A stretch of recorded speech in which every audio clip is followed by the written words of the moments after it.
There's little doubt that arthroscopy of the temporomandibular joint is fast becoming an effective surgical option for the oral and maxillofacial surgeon who treats TMJ disorders. In a few short years, the techniques and equipment for performing TMJ arthroscopy have advanced to the point where we can effectively deal with joint conditions such as displaced discs and joint adhesions. Early clinical results have certainly been promising, and it is anticipated that longer-term follow-up will substantiate these early results. This tape anticipates the need for oral and maxillofacial surgeons to integrate TMJ arthroscopy into their selection of surgical options for dealing with the TMJ disorder. It is the intent of this videotape to demonstrate the basic equipment and skills necessary to perform TMJ arthroscopy. It is not our intent to promote a particular method or technique or point of view concerning the TMJ arthroscopy, or to provide a comprehensive presentation of the applications of this procedure. Our intention is to demonstrate the technique we use for TMJ arthroscopy, which has made it a rapid and efficient procedure in our hands. Our basic equipment setup starts with a 2.3 millimeter 15-degree angle of view arthroscope specifically designed for TMJ arthroscopy. We have found the 2.3 millimeter diameter to be small enough for easy maneuverability in the TM joint, yet not so small as to produce a fragile instrument prone to breakage. Its short length is also an advantage in that it allows you to rest your fingers on the patient's face and balance the scope comfortably in your hand. The scope sheath is marked at centimeter lengths to identify the depth of penetration of the scope into the joint. Its simple locking mechanism is small and easily operated. The scope is connected by a fiber optic light cable, which is attached to a light source which automatically adjusts light levels up and down as needed in the joint space. The light is a daylight balance source which produces correct colors for video reproduction. The video camera is small and attaches easily to the arthroscope. Focusing capability is essential as you are often working very close to the tip of the arthroscope and need to focus in very closely. Our most commonly used manual instrumentation includes the straight and hooked probes and the blood obturator, which is also used to help introduce the arthroscopic sheath into the joint. It has proven to be a very effective instrument for lysing adhesions without causing trauma in the joint space. Other instrumentation includes small rasps and files, as well as cutting instruments and knives. Also used are grasping forceps, scissors, and biopsy forceps. Our irrigation system utilizes lengths of K50 extension tubing, 18-gauge short bevel needles, and 60 cc syringes. Our irrigating solution is an iced heparinized lactated ringer solution with 2,000 units of heparin mixed per liter of solution. This helps to prevent blood clotting from accumulating in the joint space and obscuring visualization. Continual irrigation through the joint is necessary to provide clear visualization and to prevent the extravasation of fluid into other areas. Placing instruments into the TMJ is not difficult if the joint is adequately distended with irrigation fluid and manually distracted so as to provide adequate space for the instrumentation. The surgical portion of this tape, which follows, will show in detail our procedure for TMJ arthroscopy. To help you visualize more clearly what is happening in the surgical portion of this videotape, we will demonstrate on our skull model the basic steps for entering the joint. First, the landmarks: the auditory canal, condyle, eminence, and fossa.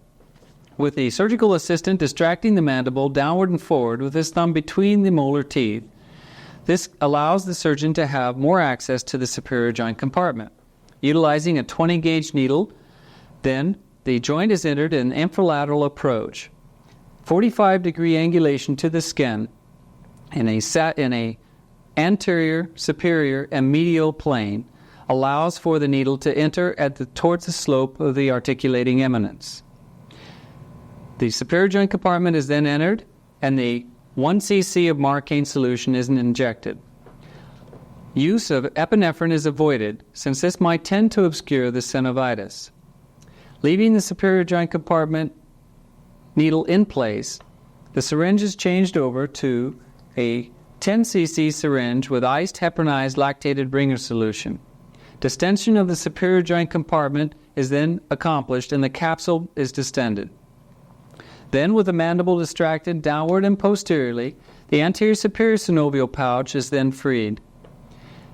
The 18-gauge short bevel needle is then utilized to enter the anterior superior synovial pouch. Through and through lavage would be noted through the K50 irrigating portal.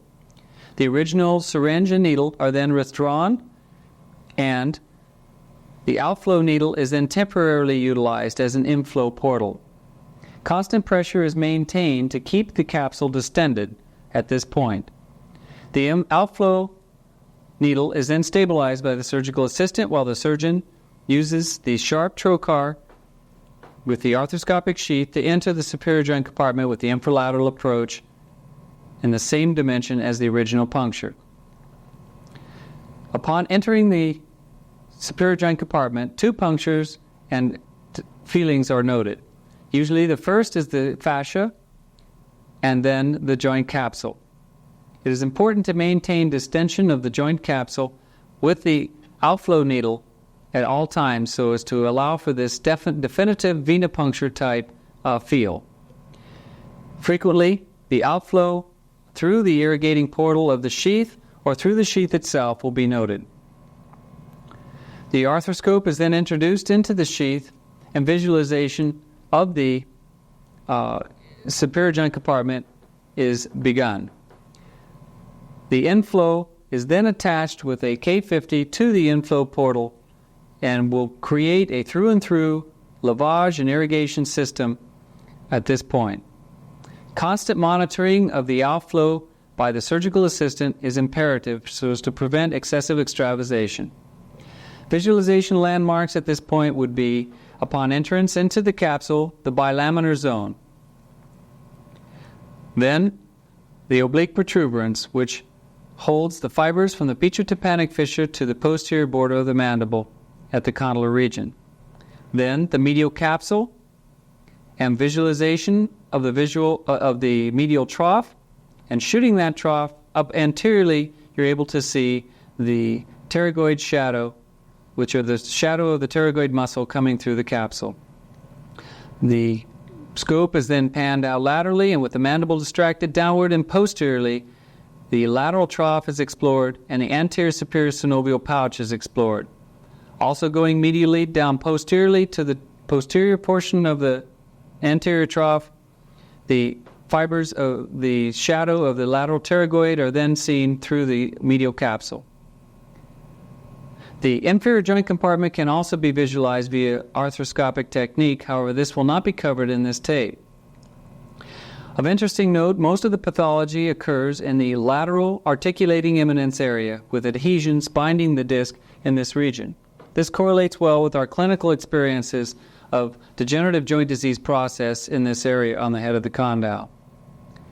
With these basic principles of technique in mind, let's proceed to a surgical case.